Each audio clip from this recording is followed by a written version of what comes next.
There's nothing quite like a fresh start, a new beginning, one where optimism fills the air and goals are individually obtainable as the time for action draws near.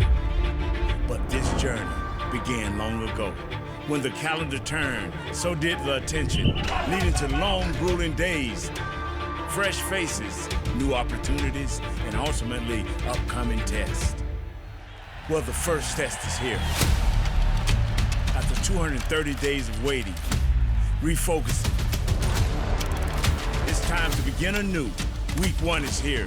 It's the Dallas Cowboys and the New York Giants in the bright lights of prime time. Every time I say they run New York, we gonna show them who run this. Let's go. And it starts now with Cowboys Pregame Live.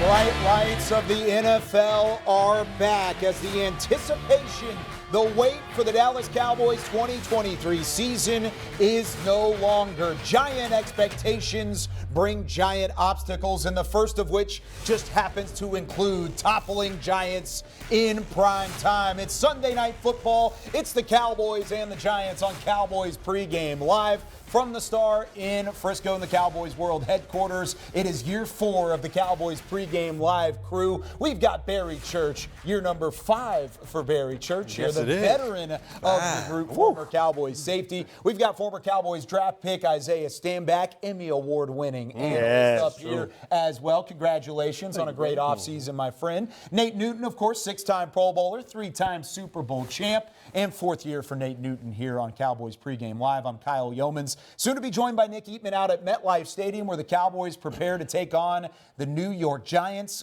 Day 1 of NFL season is here, and it's great that now we get to do it in prime time. What are these first day jitters like for the Cowboys as they get ready to take the field? Well, you kind of never get over the jitters. I've had the jitters from my first game to my last game as a professional out there, but they seem to go away with time. I mean, when you go out there, you get your first hit, you get your first block, you throw your first pass, the jitters all go away. I'm excited to see what these 23 Cowboys got in store for us. Yeah, much like Barry said, the jitters really don't go away. You don't want them to go away. Seemingly, just from the standpoint of you love the game. And when you love the game that much, you're anticipating going out there and making big plays. So these guys are going to be nervous like perverts, but they're ready to go out there and make some big plays. You know what, man? I'm going to go on and be honest, man. We all had a little bubbly stomach. Yeah. So we're up here, and we get excited like now. Even now, we pumped up. Hey, it's a new season. These Cowboys are getting ready. It is a new season, and it's a new motto for Mike McCarthy and this Cowboys coaching staff. They've done it every year. It's been resilience. It's victory last year or 2 years ago. This year, it's Carpe Omnia, which is Latin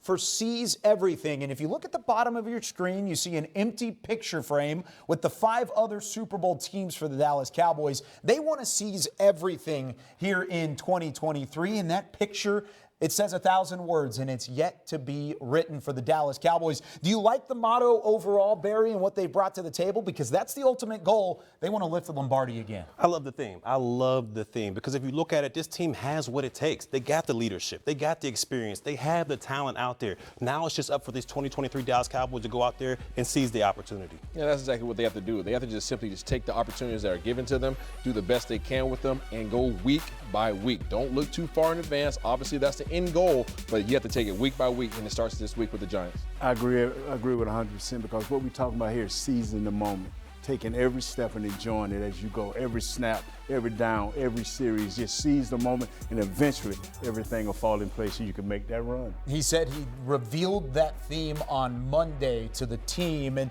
he was actually talking with us earlier in the week, and he was saying that he's actually used a Carpe Diem before, and of course, Carpe Diem. I brought my copy of Dead Poets Society. Oh, there we go. It's a Robin Williams great. There you go, right there. I won't move it around too much. It's a classic movie, Carpe Diem, seize the day. Okay. You want to know when the last time the Cowboys said seize the day, or at least Mike McCarthy said seize the day? It was in Dallas. It was right before the Packers took on the Steelers and won the Super Bowl for Mike McCarthy in Green Bay. That was the only other time he's used a carpe. He told us that off to the side earlier this week. He's trying to grab some of that same luck this time around. But in order to really start off the right way, you've got to seize the day today against the New York Giants. Cowboys are 0-3 in season openers under Mike McCarthy. How do they seize week 1 for Mike McCarthy? You just got to take care of your responsibilities. I'm going to be honest with you, Kyle. These guys, this 0-3 record, the players don't care about that. The coaches don't care about that. It's a new day. It's a new season. And a great thing about the National Football League is each and every year you get to update your resume. And this year, Big Mike and the boys, they're going to go out there and update theirs. I'm glad you said it. The players do not care about the previous record. This is a new year, a new team, a new regime, and they have a new scheme offensively specifically. And there's new players. So there's an opportunity to go out there and make a big impact. This is, you start the year off with a divisional game. You don't like the Giants, so go out there and show everybody what you're capable of. You know, I tell you, I'm just excited that coach is a new play caller, because that is what I'm looking for. Is we seize this moment and take care of this thing. You got a new play caller that's dealing with new players, and the quicker they can get into the rhythm, the quicker they can take off.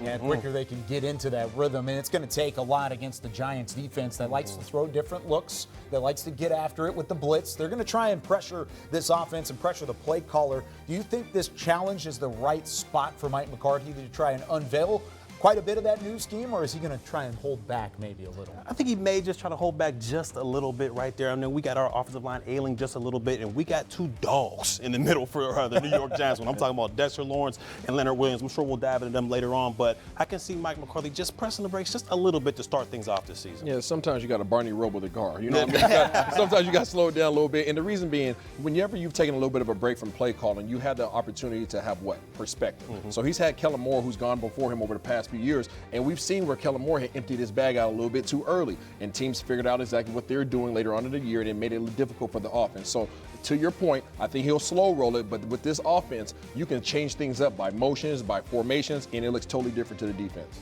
Come out early, you know, get the first 2 series, body punch, a run here, a screen there. Just feel them out, see what they're doing, and then after that, just take them off. Got to take off. That's what Mike McCarthy's trying to do with this Cowboys offense in 2023. Let's hear from the head coach himself.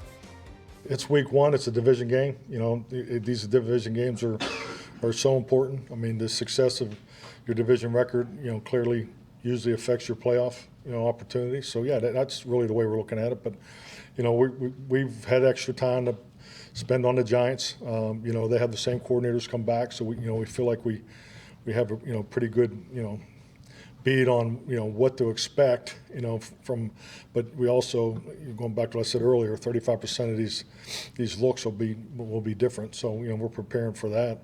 But yeah, this is game 1. You know, winning that first game is, especially on the road, is always seems a little tougher, you know, than the others. So that's really where my mind's at. But you know, last year, it's great. It's a testament to what they've accomplished, and you know, and what they're trying to get done into the playoffs. I think shows really well for our division. I mean, this is a super competitive division. We're expecting that again. I think all 4 teams have an opportunity to be in the playoff hunt. So, but this is really one game. You know, this is one game we need to go win.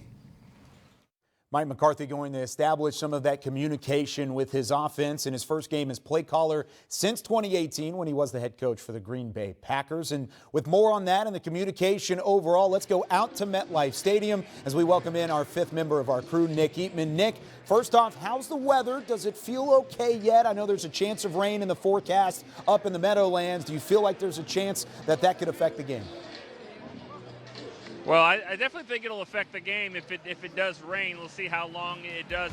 You know, from what I'm hearing, it's going to be, it should be happening now. So far, so good on the weather, but it does kind of have that, you know, humid, sticky feeling down here. So wouldn't be surprised if it rains at some point. And I don't think the Cowboys will be, you know, affected too bad. This week they did practice all week long with some wet ball drills in every practice. They also kicked. Brandon Aubrey and Brian Anger kicked and punted with some wet balls as well. Not the entire week, but it was part of the plan. So if it happens, I think that they'll be prepared for it. So the preparation was there for the Cowboys coaching staff. Now, what about between head coach and quarterback? How imperative is it for the play calling to be on the same page and the communication to be there between Mike McCarthy and Dak Prescott as they get ready to go into week 1? Well, I think, you know, it's imperative.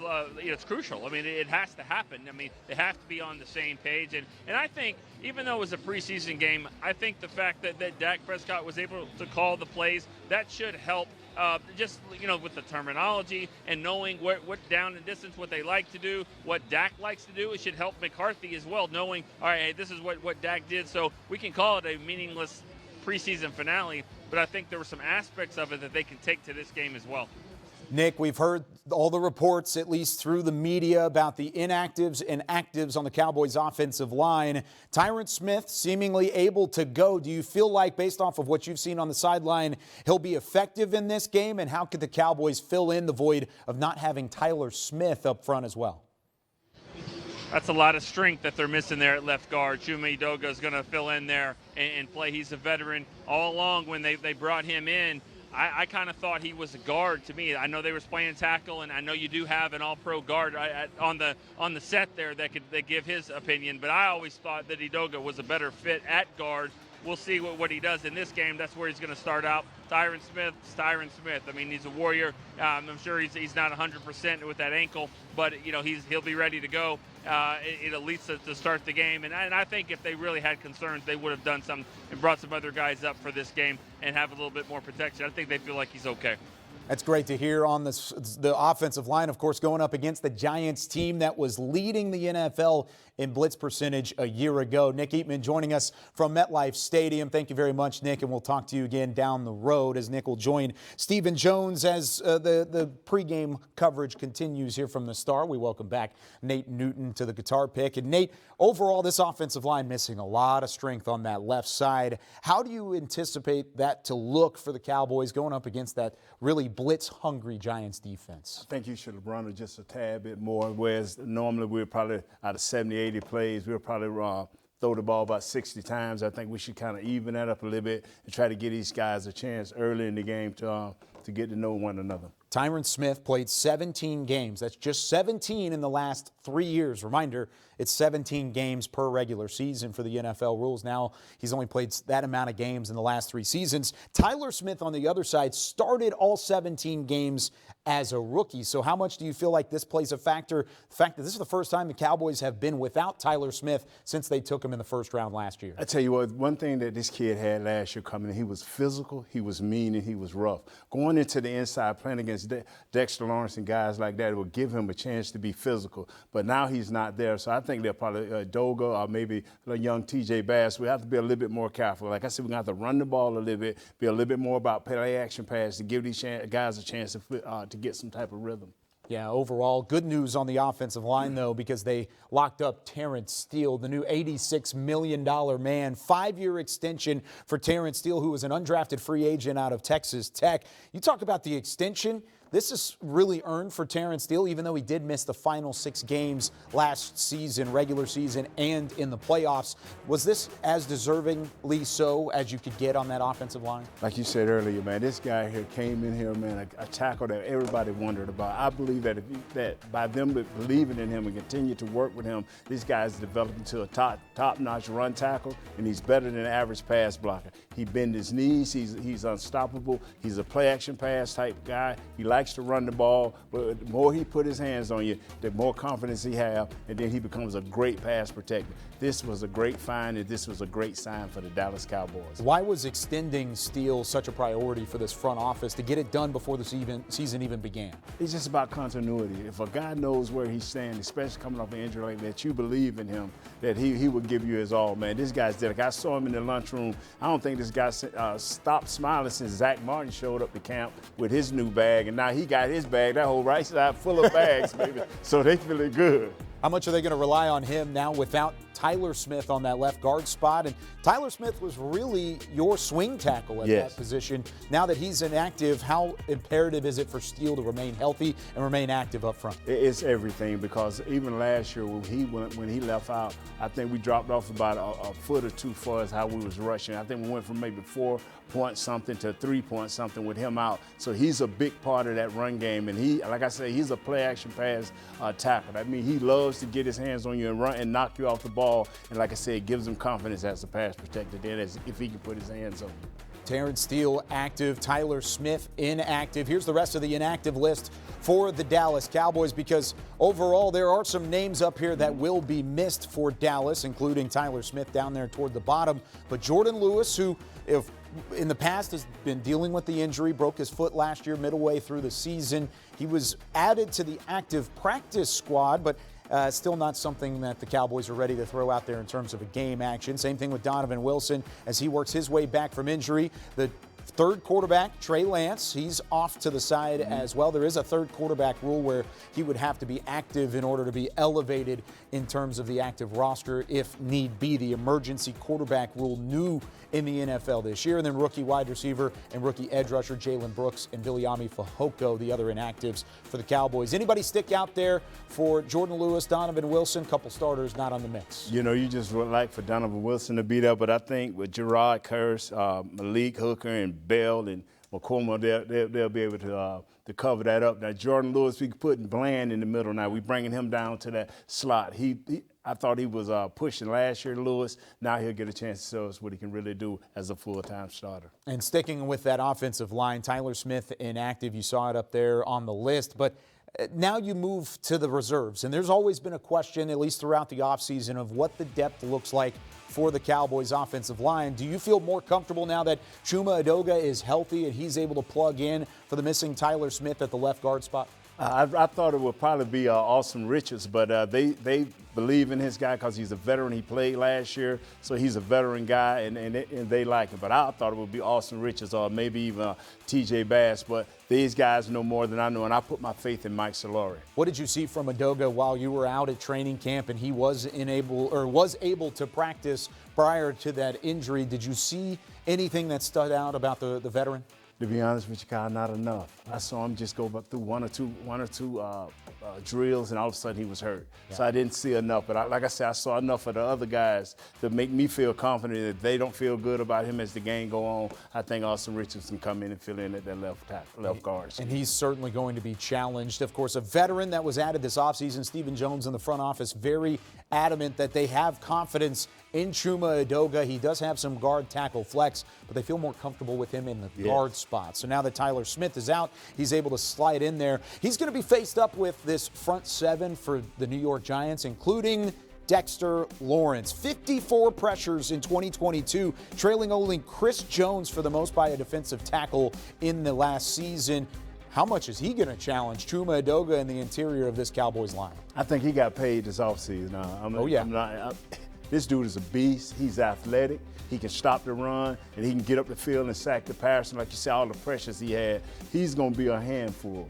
And when they run games and stunts inside, we're going to have to know where he's at all times. We need for our left side to be stable because this kid can bring it. And you see the stat down there at the bottom, the Giants leading the NFL last season in blitz percentage. Where did they get tested the most today, Cowboys, in terms of the blocking scheme and being tested up front? Right up the middle. Coach Winks, Martindale, he's going to do what he needs to do. And the thing about him, he's looked at all the film from last year, and he's going to pick out 4 or 5 blitzes or 4 or 5 games that we didn't block very well. And then with our new personnel up front, he's going to try it at different times in the game. We have to be solid. We have to know our assignments and who we got. Talking about assignments, we've got a new thing here from Cowboys Pregame Live, and I hope you have your notepads out because here's an assignment for all of you at home. Just listen to Isaiah Stanback and Barry Church here. They're across the room. They're about to break down how the Cowboys can have some success here in Week 1 against the Giants.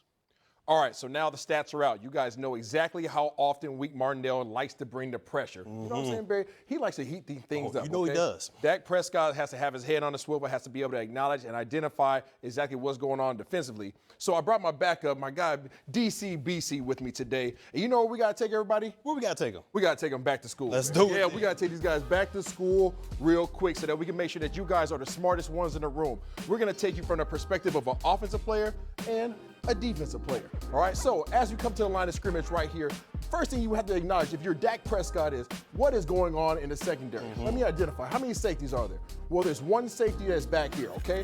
Where's the other safety at? Well, the other safety is over your number 1 receiver in CeeDee Lamb. Something doesn't add up. Something doesn't add up. So as Dak Prescott's coming to the line of scrimmage, he needs to identify where those guys are. First red flag goes up. Second red flag that goes up is look at the distance. Look at the distance. There's 5 yards of separation between the receivers, Michael Gallup up top, CeeDee Lamb in the slot, and you have all these guys that are in the box. There's a lot of guys in the box. You got 8 guys in the box. You have your safeties over your number 1 receiver. Sum this up. What are you talking about for the defensive side? Well, from the defensive perspective, Wink Martindale, we all understand he's trying to throw the kitchen sink at Dak Prescott. He's trying to blitz Dak Prescott and make him get rid of the football extremely fast. But when you get to this look right here, as Isaiah pointed out, the safety right here and the corner down here. Something about that matchup just doesn't sound right. A corner on a tight end and your safety on a number 1 wide receiver, that's not adding up. So it's giving the zone look to Dak Prescott. That's the pre-snap look. We're going to get to the zone look. We'll see what he does later on in the snap. Okay, so before we go to the next picture, I want you to say Dak knows exactly what's going on. So right now his antennas are up. Oh, yeah. So what he's going to do is he's going to send his protection to the right. Okay, the reason why he's sending his protection to the right is because he has his eyes on one man and one man only, and that is this cornerback right here. He thinks that he is coming off the edge, so he says, you know what? I'm going to send my protection to protect that side, and I'll deal with anything that happens on the front side. Let's go ahead and go to the next picture.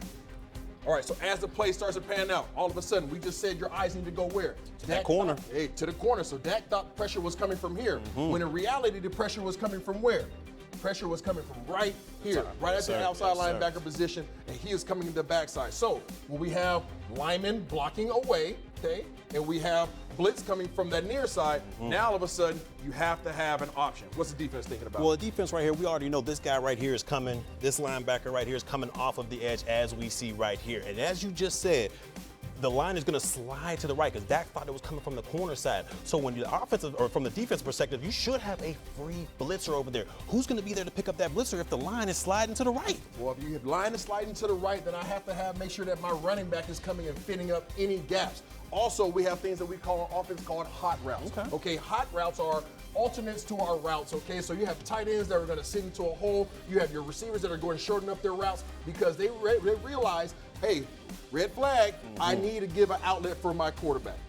So with this guy coming off the edge right here, and you got Tony Pollard picking him up on the outside, what we have going on between these two guys right here is what we call a match zone. It's kind of a cover 3 zone where if somebody comes into your area, you don't just simply pass them off, you match up on them. And that's what we got going on right here, which is not a great matchup between the safety and their number 1 receiver, CeeDee Lamb. So Wink Martindale is hoping, he's praying that blitz is able to get home to Dak Prescott really fast. All right, let's go to the last snap of this right here. All right, right off the bat, talk to you guys about the hot routes, okay? So boom, you have CeeDee right here. You have Gallup out here. Look at the space that's created, okay? We talked about that 5-yard buffer between the receivers and their guys that are covering them. Right off the back, Dak recognizes it, okay? We have Tony Pollard steps up and picks up the blitz, and now all of a sudden, Dak is able to deliver a ball right out here to Michael Gallup, taking advantage of the blitz, taking advantage of the fact that they're playing off coverage, and you're able to convert a first down. That is exactly what Dak's going to have to do going forward as they continue to bring that pressure. Everybody needs to be on alert. Your backs need to be able to pick up the extra man and be able to deliver a ball to your wide open receivers so that they can go out there and make a play. That's what it is. That's what it's going to be. Back to you, Kyle. Now, that's the type of education you would pay for at the top universities in all of football. And, hey, you get it for free right here on Cowboys Pregame Live. Appreciate it very much, Barry and Isaiah. Now, speaking of lessons learned, Mike McCarthy has been teaching the lessons of the West Coast offense this offseason, bringing a brand new scheme to the Dallas Cowboys and trying to implement it as play caller for the first time since taking over as head coach in 2020. So, with that being said, new challenges are abundant for Mike McCarthy. Just how could that affect the head coach here in his 4th season in Dallas? Nick Harris joins us with Nick at Night for more. When the Dallas Cowboys offense hits the field tonight, there are going to be a lot of firsts for Dak Prescott and company. It'll be Prescott's first snap with Mike McCarthy as the main play caller. It'll be Brandon Cook's first snap in a Cowboys uniform. It'll also be Tony Pollard and Jake Ferguson's first snaps as the full-time starters.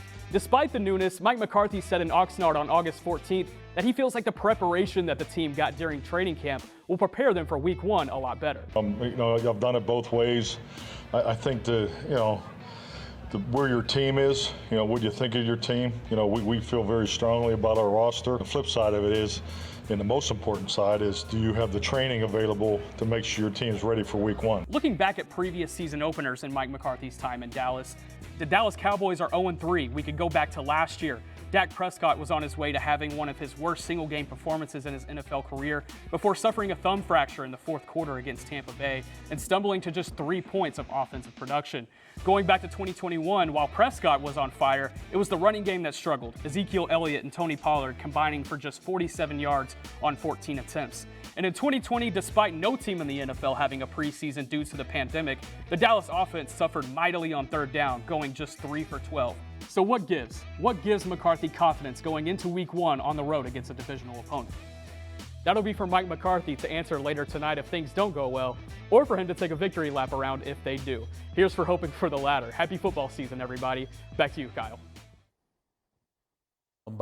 Nick Harris joining us for the first time on Cowboys Pregame Live. You can read that every single week. He does call it Nick at Night. He releases it midweek. And we'll also have Patrick Walker. We'll have Nick Eatman rotating through as the beat writers for DallasCowboys.com, all three of which, of course, really involved with this Cowboys team in the 2023 season. Back here with Nate Newton and Professor Isaiah Stanback down there at the end from Back to School. I'm Kyle Yeomans. Now, how different will this offense look, Isaiah, with Mike McCarthy as the play caller? Because you've run a West Coast scheme before as a quarterback. How does that change things?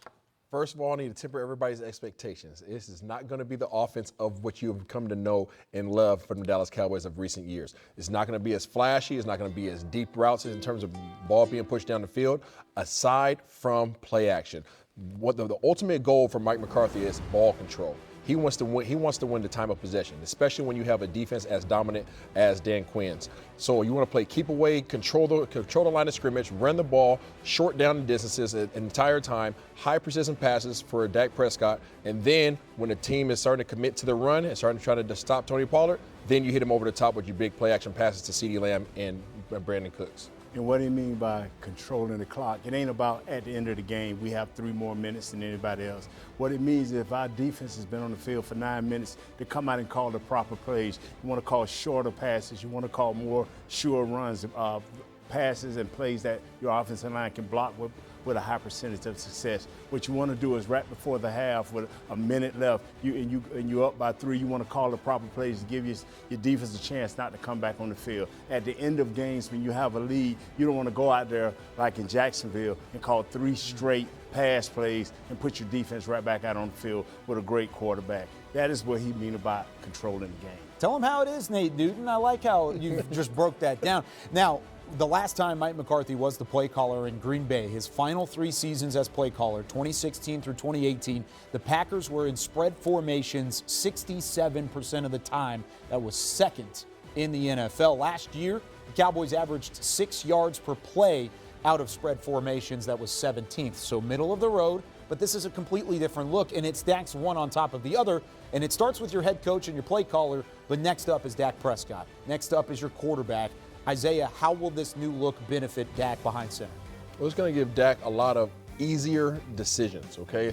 Last year, the first half of the season, you saw a lot of miscommunication between Dak and the receiving core. Reason being, there was a lot of read routes, okay? The receivers were trying to read the coverage along with Dak trying to read the coverage. And if they were ever not on the same page, seeing the same things, then all of a sudden you had turnovers. This year is not the case, okay? You're going to have coverage beaters to one side. You're going to have coverage beaters down on the other side that are completely different. So he's going to be able to come up, diagnose exactly what the coverage is, pre-snap, confirm it on post-snap, and get the ball where it needs to be. And how they'll do that is by calling plays much quicker and giving him a chance to walk up to the line, to look over the coverages, to make those adjustments, and it will help their offensive line settle down. And that is what it'll be when they read these plays. Yeah, that pre-snap look should be much easier for Dak Prescott. He's made it look easy against the New York Giants in the past. With a win, Dak will tie Roger Staubach with 11 straight wins against the New York Giants. That's the most by any quarterback in the NFL since 1950. Speaking of guys behind center and behind the line of scrimmage, let's talk about Tony Pollard here. Of course, franchise tagged earlier in the offseason. Nate, how early does Tony Pollard need to get involved tonight? Quick, fast, and in a hurry. You want to spread this thing out. You want to make it where their defense has to run to tackle this guy. The quicker we can get outside, the quicker we can get him in the swing pass, it makes their defense work all the more harder. Yeah, get the ball to TP. Get it to him often. He's going to control it. You know, the last few seasons, he had 100 carries, and then he had 130, and then he had 190 last year. He is going to have over 200 carries this year, he will be the workhorse for this offense. But I don't need him to touch that ball more than 22 times because you want to save him towards the end of the season. We have to let these other guys, you know, the Doddles and the little guy, get him a little bit more involved. Well, he's only touched or had 20-plus carries in a game one time in his NFL career. The last 2 seasons, though, he has the most yards per carry and most yards per touch in the NFL since 2021. He suffered the broken fibula in the loss in the playoff game, divisional round against San Francisco. What are realistic expectations, though, for Tony Pollard in terms of numbers and in terms of the way that he can open things up offensively? Yeah, like I mentioned before, I believe that he's going to be a 200 carry back. Now, how many yards come off of that? We'll see. We know he's an explosive back. We know what he's capable of doing outside of tackles. The question mark is how effective will he be and how formidable will he be on inside the tackles. That's going to be the question mark. I have no question that he's going to be able to make plays with his legs, be able to get the touchdowns down there in the red zone. But he's going to have to be effective not only in that running game, but screen game is going to be huge for him as well. Let me tell you something, man.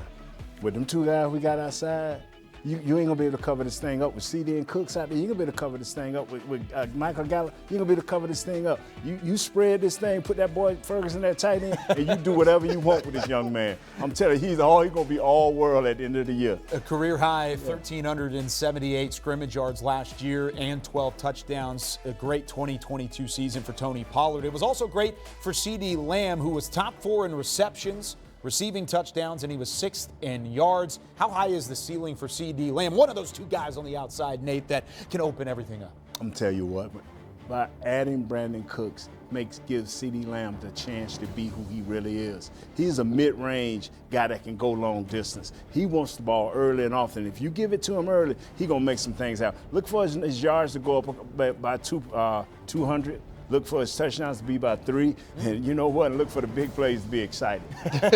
Big plays are definitely going to be exciting. You're talking about he's made 1,000 yards receiving 2 out of his 3 years in the league. The 1 year was his first year. He had 935 yards, so just short of 1,000. And he didn't have Dak Prescott. And he didn't have Dak. So let's go ahead and call it 3,000-yard seasons, okay? This will be the 4th, hands down. And it's going to come. A lot of these big plays are going to come up as far as him coming across the formation. He's going to do a lot of crossing routes, I believe. And a lot of these plays are going to come off of play action. Again, it all relates back to what Tony Pollard can do out the backfield, but I think CeeDee's going to have a heck of a year. And much like his quarterback, he loves looking across the line of scrimmage and seeing the red and the blue of the New York Giants. In his 6 career games against the Giants, CeeDee Lamb has at least 80 receiving yards in 4 of those. So 4 of 6, 2/3 of the time, feel pretty good about CeeDee Lamb and what he brings. But let's hear from Brandon Cooks, the other man opposite of CeeDee Lamb, and what he could bring to this offense and the expectations in his first season with the Dallas Cowboys.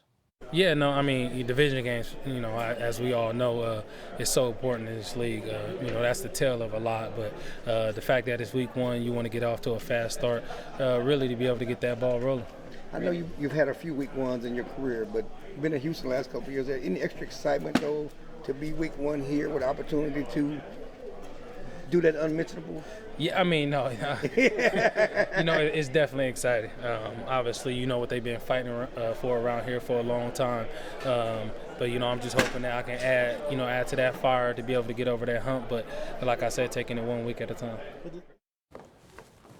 Of course, Brandon Cooks and company bringing the expertise. Stephon Gilmore, also an addition for the Dallas Cowboys. Both guys traded for early in the offseason, both very much so veterans that have brought some excitement to this Cowboys team and brought some debate as well. I think for the most part, you look at both sides of the football. They're improved by Brandon Cooks on offense. There's some improvements with Stephon Gilmore now in the secondary as well, former Defensive Player of the Year. There's lots to talk about with these two, and they've been a talking point throughout the offseason. Yeah. Welcoming Barry Church, Isaiah Stanback. All right, debate time. Who's going to make the biggest impact here in their first season with the Cowboys, Stephon Gilmore, or you've got Brandon Cooks? I'll let Barry start. Well, if you're going to start with me, I'm going to say Stephon Gilmore is going to be the biggest impact today. I mean, when you look at it, if this guy can be that lockdown corner that we've seen these past couple seasons, it's going to make Dan Quinn's job so much easier. When you talk about safety play, as I was a former safety, we get to play more free when you're out there with a guy that can lock things down. You don't have to worry about playing over the top or helping him out on that side. You can play free. So if you got a guy like Diggs on that left side that can lock things down, Gilmore on the right side that can lock things down, that defensive possibilities, they're endless. Challenge. All right, so Gilmore's going to do his thing. I truly believe that. Okay. However, I think his success is dependent on the front seven. Okay, so I think that the front seven gets after it, he'll go ahead and get his INTs. When on the other side of the ball there, Mr. BC, okay, we have Mr. Brandon Cooks, okay? And Brandon Cooks has been eating his entire career. Consistent. 6 1,000-yard receiving, go ahead, what? Seasons, there you go. I couldn't even think right there. But 6 1,000-yard seasons. And what is he going to open up? We just finished talking about Tony Pollard.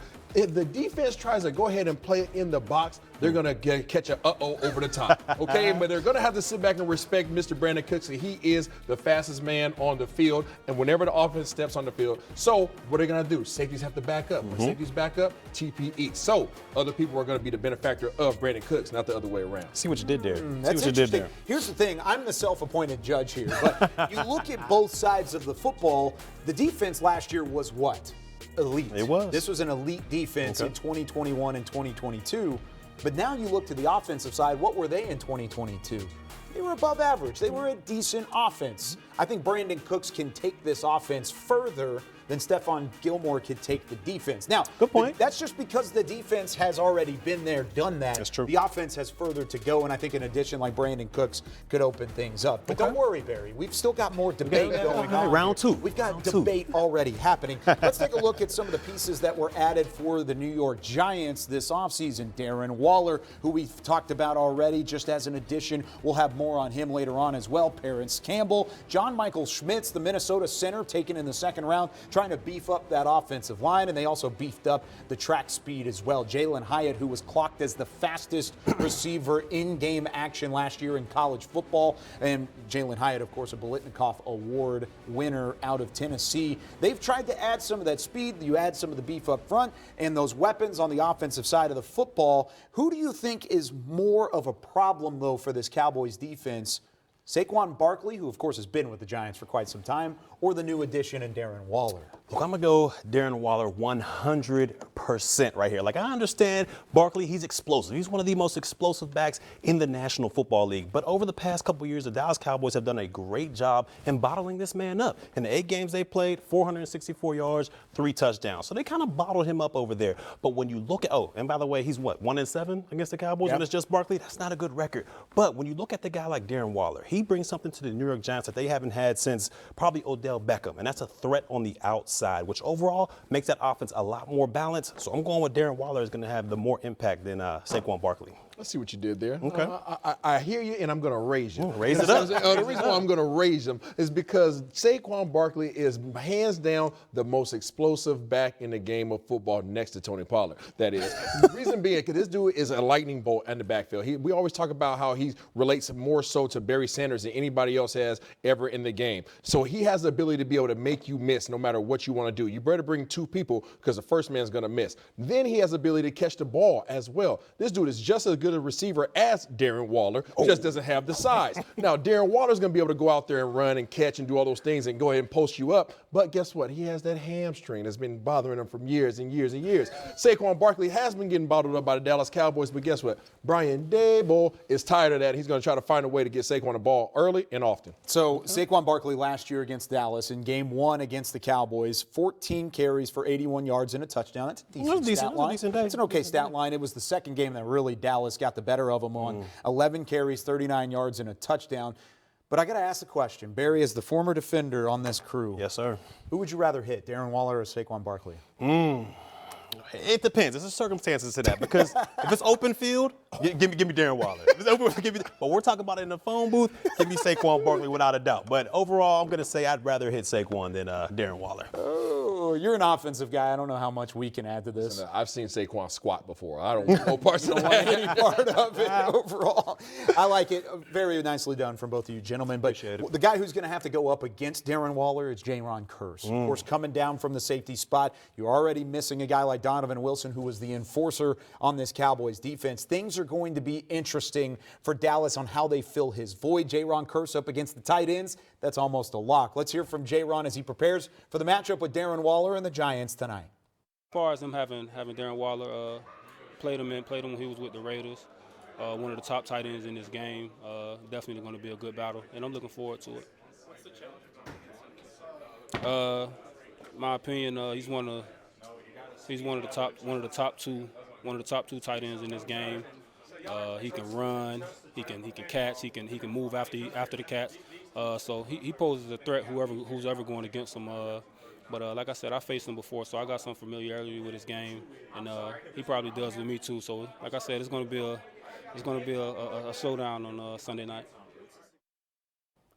J-Ron Kearse going to be tabbed with slowing down Darren Waller and this Giants offense. Of course, the new tight end, you've already talked about it. He is an X factor for the Giants if he's fully healthy and ready to go here in week 1, dealing with a bit of a hamstring issue, but they expect him to play against the Dallas Cowboys. And you know what that is? That's some music ringing. Church bells are ringing because it's Sunday night and church service is back here on Cowboys Pregame Live. Barry Church, I want you to take me through the keys to slowing down Darren Waller, especially as a new addition in this Giants offense. Well, it's week 1 of the 2023 season. You know we had to start things off right with church service. So we're going to get right into it. Let's dive right into it, Cal. The first key we're talking about with slowing Darren Waller is you got to be physical with this guy. This is one of the most physically gifted tight ends in the National Football League. So when we're talking about Kearse, Mukwamu, Bland, maybe even a Damone Clark, whoever has to guard this man one-on-one, you got to be physical with him. I want you all up in that man's face. All right, you got to put your paws on him. You got to slow off that timing between Daniel Jones and Darren Waller out there. And it's not about just the pass. When it's the run as well and he has to cut off that defensive end, I'm talking about Parsons and Lawrence, I need those guys to run through his face mask. Feel it each and every play out there. Slow him down so when that fourth quarter comes around and he's running those shallow crosses over there, you'll start to get those little alligator arms. Just a little bit of alligator arms, not fully extending to make the play. We got to make him feel it each and every down. He'll say no mas in the fourth quarter. I'm really glad you didn't run through the camera the same way that you want those guys to run through Darren Waller like that. Okay, outside of getting physical, he has more receptions, more receiving yards, and more receiving touchdowns than every tight end in the NFL except for two guys, Travis Kelce and Mark Andrews, since 2019. So you really talk about the way he's continued to be a veteran, be a starter in this offense. Do you think now with a new fold you can throw a couple curveballs at him? You got to, because not only is he physically gifted, he's extremely intelligent when you talk about tight ends and running routes, knowing what defenses want to do to him. So we got to show him different looks and we got to give him different coverages. Now, when it comes to the coverages, I know Dan Quinn, he got that down pat. But different techniques. I talked about being physical earlier, but once in a while you got to back off a little bit. You can't just be physical with this guy 9 times out of 10. He'll figure things out and he'll make you miss. He's a great counterpuncher. So when you're up in his grill, getting all physical with him, right before the snap, you might want to back off a little bit. Just show him different looks like that. Make sure he understands that, look, these guys are showing me different things. I can't always depend on one release. So you got to show him different things. And when it comes to the coverages, we know Dan Quinn, he's the mad scientist. He'll show you zone, play man. He'll show you man, play zone, and blitz. We got to confuse these guys. Daniel Jones, Darren Waller, got to get them off on the same page, because if they are, it could be a long evening for the Dallas Cowboys. And then what are ways that he's going to fit into this offense for the Giants, maybe better than he even did previously with the Las Vegas Raiders, and how can the Cowboys stop that and slow it down? Well, this has nothing to do with coverage. This has nothing to do with it. It has to do with the front seven. My last key is you've got to heat up Danny Dimes out there, all right? We have got to get after him. It starts with Micah Parsons, starts with DeMarcus Lawrence, Odigizua and those guys. I don't care if you have prime Randy Moss on the outside. Well, maybe not Randy Moss, because he was a problem. But anybody else out there, if you got a front seven heating up Daniel Jones, they're not going to be able to get the ball to him. So you got to have Danny Dimes out there looking at the front, watching the rush instead of watching what's going on in the back end. If he's seeing ghosts and we're speeding him up, forcing him to make decisions before he's ready, that connection right there, it'll become non-existent, and that's how you slow down a guy like Darren Waller. A lot of times, tight ends will become the safety blanket for a quarterback. We've even seen it in Dallas. Dalton Schultz in the past. This is true. Dak Prescott, if Dak was under pressure, he would look for 86. They're going to look for Darren Waller in situations like that, but if you can't get the ball off, you can't throw it to a guy like Darren Waller. Sir. I like it. First church service of the year. It feels like we never left here on Cowboys Pregame Live. One of the guys getting after Daniel Jones, Danny Dimes, as you said, yes, is Micah Parsons. He's still continuing to grow into his now third season in the NFL. Let's hear from Micah and the expectations that are set for year 3. You know, it's extremely important because the Giants isn't just no walkover team. I think they put together a great offense, great, offseason just like we did. They got great guys who they already had. And just the rivalry just makes it so much harder and such a better game and something you really got to prepare for because they're going to come and give us their best shot. And each game last year came down to the wire, so it's not a game that we're just like, man, this is a game. Every game, this is like a Super Bowl. How much do you think in Super Bowl? Man, I've been sleeping on it. I've been dreaming about it. It's late at night, man. I just think Super Bowl, Super Bowl, Super Bowl. But, you know, I don't get too caught up on it at the same time because I know I got to take care of each week of its own. Every day have its worries of its own. And every day you have to focus on just getting better that inch and inch. And eventually you'll build enough inches to where you are in the Super Bowl and you knew it'll be there. But your preparation, your work, your mindset, all which led there. Everything that you do every day leads to the Super Bowl. Not just say, hey, I want to go to the Super Bowl. You know, it just don't work like that.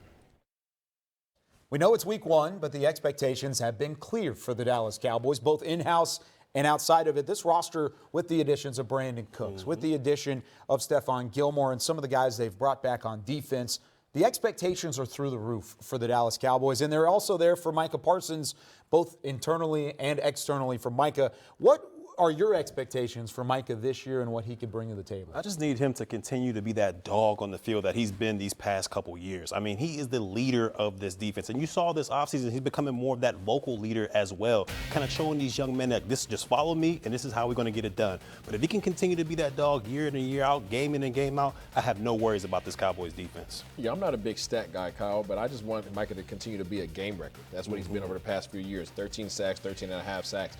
But what he's allowed for is for other guys on this team to go out and eat. You got Armstrong eating, you got D-Law eating, you got Fowler eating, you got Sam Williams. So I don't care whether he gets the sacks or other guys get the sack. The pressure alone is gonna go ahead and force some errant throws, and when those errant throws happen, you got them guys on the outside that can go ahead and make them pay for it. Discipline.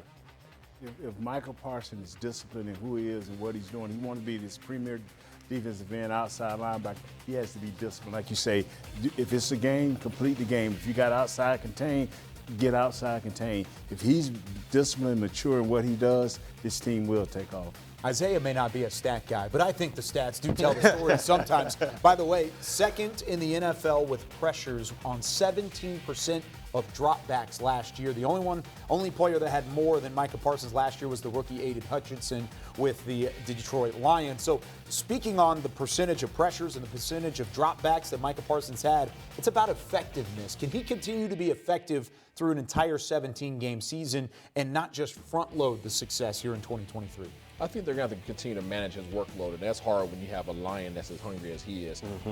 I'm not sure how Dan Quinn manages that. Obviously, he felt that was important enough for him to put some weight on this offseason. We'll see exactly how that pays off for him. His maturity. You can't make every play, but if you're in the right place, like Isaiah said, it enables for other guys to make plays. When a lot of times running 90 yards down the field is not going to help. You got to be smart, be mature. You put on the extra weight, use it to your advantage. Yeah, I'm excited to see him on the D-line the majority of this year. I mean, last year we saw him go back and forth, linebacker, second-level D-lineman. But if he's able to sit there on that D edge and get after the quarterback game in and game out, I expect big things out of our man, Micah Parsons. Yeah, I'm interested. You've played on some really good defenses. Oh, yeah. Who was the most comparable player that you played with to Micah Parsons in terms of that mentality, that ability to get in the backfield and disrupt things? I would have to go. There was two. When I was in Jacksonville, they called us Saxonville, but Yannick Ngakoue, which is a game record. You can't play the run as well as Parsons, but he can get after quarterbacks just as well. And a young Dante Fowler. This dude was a freak of nature coming off the edge. Athletic ability, can bend with anybody. Those two combined, I think, are Micah Parsons. That's how special he is. Nate, did you block anybody that was along those lines? Oh, man, Charles Haley. He can dictate games, take over games, and that's it. That's it. Charles Haley. Okay. You got to touch of Charles Haley now. I don't know if he out of world like Haley. He might be. He's still only in year 3. We can get there at some point down the line. But going up against the run is something that Micah Parsons has shown he has some ability for. Same thing with DeMarcus Lawrence on the opposite side. Both of those gentlemen will have a tough test with Saquon Barkley getting to the edge, running outside the tackle. Here are the numbers against the Cowboys for Saquon Barkley in terms of rushing yards per carry, yards per game, and receiving yards, because he is a threat out of the backfield as a pass catcher as well. How tough of an assignment assignment is Saquon Barkley, Barry, and who needs to stay disciplined the most on this Cowboys defense? He's an extremely tough assignment. When you talk about explosiveness and a guy that can make you miss in a phone booth, Saquon Barkley is it. Not only in the run, but in the pass as well. So I'm looking at the guys on the second level, Damone Clark and LVE. You guys are going to have your hands full with this guy. You should be familiar with him as many times as you played against this guy, but you guys are going to have your hands full, especially if Daniel Jones is able to connect with Darren Waller on the outside. That'll open up a lot more, but I'm looking for those second-level defenders to kind of bottle up and contain Saquon Barkley. I'm going to go to the defensive ends. I think D-Law, Sam Williams, anybody else that's out there, Fowler, okay, you guys are all going to have to play a big role in making sure that he is disrupted both in the running game and as he tries to get out into the out to the pass. We saw last year, D-Law did a good job of just getting his hands on him, grabbing him a little bit as he tries to get out to the flats or tries to get out to the screens. That will allow your second-level defenders to be able to catch up because nobody on that second level can run with this man. And, they had a debate earlier. It's Saquon, baby. The whole front seven got to be in their gaps where they're supposed to be, setting the edge, making sure there's nothing in the A and B gaps, and make this guy run just sideline to sideline, and then Waller will be effective. That's a good point. I like it. The debate segment's going to reign true. We're going to start having to keep tally here on what I need a rematch. Speaking on dual threat backs like Saquon Barkley and being able to utilize him in the passing game, did you ever play with anybody that you really relied on as a quarterback to kind of take that pressure off of you as a runner and as a thrower? Not one guy specifically. I mean, I think there was one guy, Justin Forsett was pretty dynamic in that regard. He was really undervalued until later on in his career, but he had the ability to run in between tackles and catch the ball out the backfield on the screens. Yeah, Saquon Barkley is almost a unicorn. He's one of a kind in that regard because he is so effective out of that Giants backfield. He helped open things up for Daniel Jones last season in the first year underneath Brian Daboll as well. Daniel Jones had a career season with the Giants a year ago, but does it really change your mentality when going up against Daniel Jones, who in the past had struggled with holding on to the football? He turned it over time after time. Does that change things from a defensive standpoint, the way that he played in 2022? I'm going to put a little bit more respect on Daniel Jones' name out here. I mean, Brian Daboll has gotten the most out of Daniel Jones. He's no longer a walking turnover like he was in years past. He has only 7 turnovers that last year, so he did a great job of taking care of the football. But when you have a front seven like the Dallas Cowboys, and they can get after any quarterback out there, that, I think, can turn him back into that Danny Nickel or kind of a guy that turns the ball over. So, to me, he's gonna be good, but overall that front seven should be able to heat him up and turn him back into a pumpkin. You know, my grandpa used to always tell me, don't you walk over no change. I don't care if it's a dime or a nickel, you pick it up. So when Danny Dimes decides to put it in the air, you go ahead and you grab that money because he is going to give you an opportunity. I don't care how much coaching he receives from Brian Daboll. When you're facing the front as dominant as the Dallas Cowboys front seven, you're gonna get a little jittery and you're gonna throw some errant throws. When you do that, take advantage of it. If there's no run game, this kid can't win. Yeah. He's a play action pass guy. He's a guy that can get through cracks, if the protection break down. But if this guy has to win the game, last year he was 54% first game, 60% the second game. This guy cannot win the game by himself. High expectations for Daniel Jones. Of course, they went to the divisional round a year ago as well before losing to the Philadelphia Eagles in that divisional matchup. The expectations are high for him, but it's hard to really argue that they are as high as Dak Prescott's expectations from outside the building looking in. Inside the building, even talking with Zach Martin earlier this week, they have full confidence that Dak can get the job done in the Dallas Cowboys uniform. Let's hear from Dak himself about managing those expectations and whether or not they're fair on QB1. What I do here at times, it's behind me. If I've ever given credit to people's opinion, I wouldn't be this far, wouldn't have made it this far in my life in this league. Everybody has an opinion. My former teammate Chris Jones just said that. I read what he said about the opinions, and I feel the same. So for me, it's about focusing on what I can do this team, the guys and the men that we have, and I can't control everybody's narrative, what they try to make something out to be. But as I started this off with, any loss is motivating, especially when I finished the season as we did last year. It's about turning the page and writing a new sentence, and the pen's in our hands, and we're ready to do that. Would you say that some of the criticism comes from the standard that was set before you in Roger and Troy? That's why you're Sure. I mean, it's not for me to dissect why I'm being scrutinized or really even give any energy to people's narratives and opinions. That's for them, honestly. So there you hear about the expectations with Dak Prescott. And, of course, after 15 interceptions a year ago, there will be criticism, there will be some scrutiny, but it's always as a part of the job as the quarterback for the Dallas Cowboys. And he's warming up at MetLife Stadium, getting ready for this one. But what does he need to prove, Barry, to you in 2023 in order to build that confidence, or is the confidence already there for Dak? He just needs to prove that last year was an anomaly, which I believe it really was. I mean, when you look at it, when you look at his resume out there, he's never turned the football over as much as he did last year. So I expect Dak Prescott to get back to the quarterback he was in years past, taking care of the football and leading this team the right way.